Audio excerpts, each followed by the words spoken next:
So, a conservative media content producer and spokesperson was shot at a huge event in Utah University there, shot in the neck. And the suspect is in custody.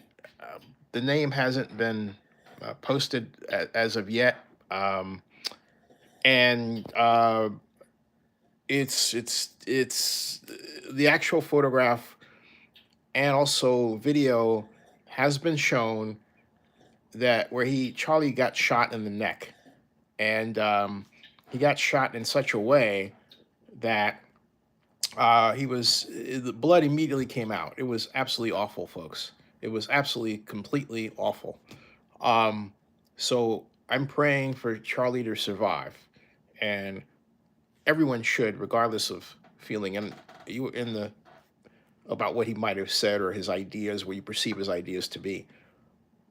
The beauty of growing up and going to school in Oakland and then at Berkeley, is every day, particularly on Sproul Plaza, you have somebody with a view and they express the view. You can either choose to engage with them or you can move on. But the beauty is that if you disagreed with them, you thought, maybe that's just some sort of crockpot, right? And you moved on. Uh, the beauty of this country is that everybody has an idea. You don't have to shoot them because you don't like what they say. You got other things to do, like you know, eat, work, pay bills, take care of loved ones, be taken care of by loved ones. There are a whole laundry list of things better to do, like thousands by the thousands, than what this person premeditatedly did to Charlie Kirk. It's absolutely wrong.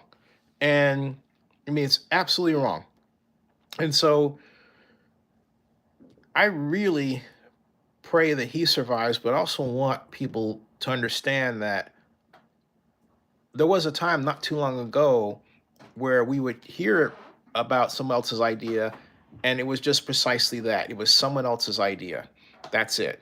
I remember when I was at Texas Arlington as an undergrad, there was a fellow who thought this was to set the stage for the year appropriately, who thought, well, this was 19, yes, 19, not 220, 1985, the uh, year that I graduated. Actually, it occurred in 84.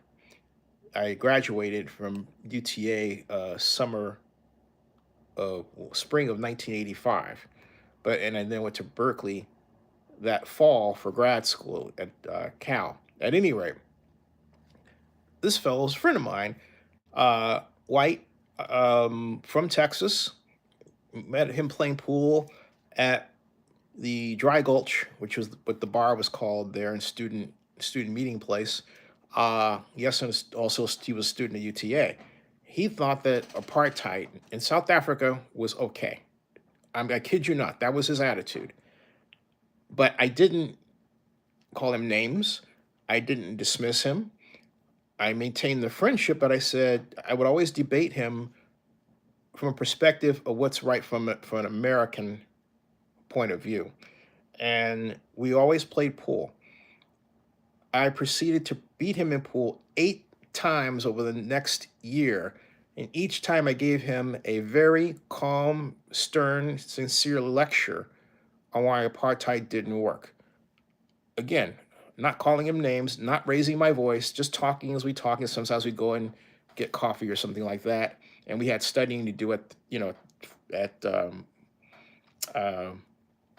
the union, and we do that. We had a group of guys that studied together. Um, After I think a year of me beating him in a pool and getting this lecture, and as I was saying my informal goodbyes to head eventually to Cal for grad school, he said something to me that I will never forget. He said, I want to thank you for listening to me and understanding where I was coming from, because I agree with you now. I understand. I get it. Apartheid is bad. Okay. So my point is, if you just patiently work with people and explain your case, and don't disrespect them, I guarantee you they'll come around.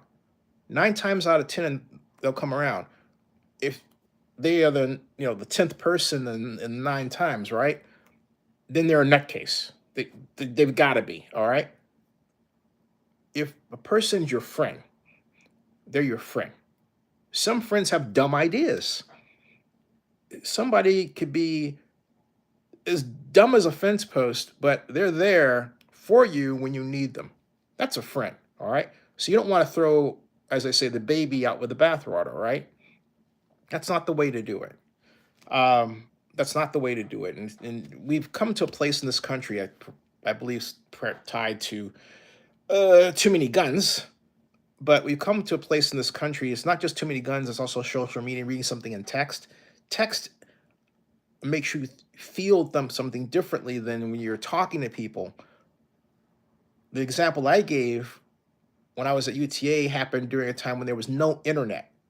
All right? There was no internet to communicate ideas. Nothing that was in your face 24/7. People just posting messages all the time for you to look at just as you opened up your app. There were no smartphones, no apps. I'm not saying it was better then. I like technology today much better. But I am saying that we have to come to an agreement about how we understand what people are saying to each other, because there are folks like, for example, let's take what happened in Las Vegas with the YouTube shooter. That happened because of a series of exchanges played out 100% of the time on either YouTube or Facebook.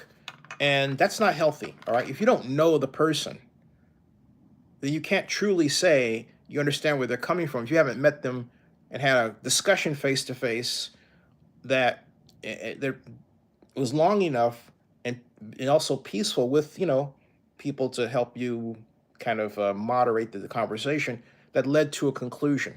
Instead, the only time, I said it was maybe one other time, but the only other time the two in the YouTube Las Vegas shooting met up with each other was when Manny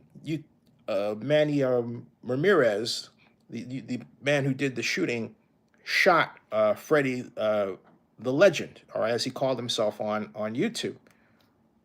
But shoot him. That's nuts, okay? Absolutely nuts. Absolutely nuts. And it's a no-no. And it wasn't over anything other than just stupid stuff.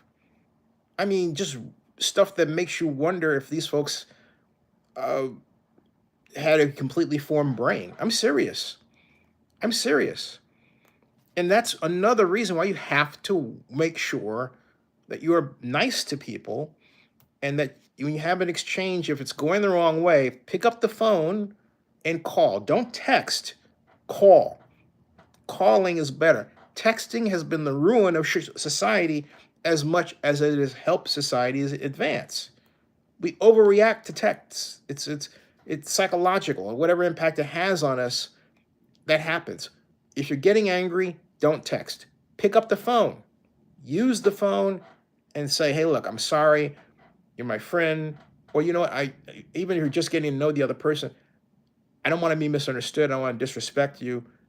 I want to explain this way where I'm coming from. It always works better, folks. It really does. Politics is fun. I know we have some really dramatic changes going on in society, but those dramatic changes are why we need to talk with each other. Okay? Why we need to talk with each other. So let's do that. And I think that's every vlogger. I'm about to call the vloggers. We should be leading that message in honor of Charlie, who was a podcaster and vlogger himself. Okay, and say, hey, look, let's have our exchanges this way, talking, and making. If you're gonna say something about a person, make a vlog and say it to them so they can see your face, and then make it while they're live with them in it, rather than them not being in it. Okay. Hope Charlie survives this one. I don't know. Wow. All right. More on this More on this later. Subscribe to Zenny62 on YouTube and bookmark zenreport.com. Thanks.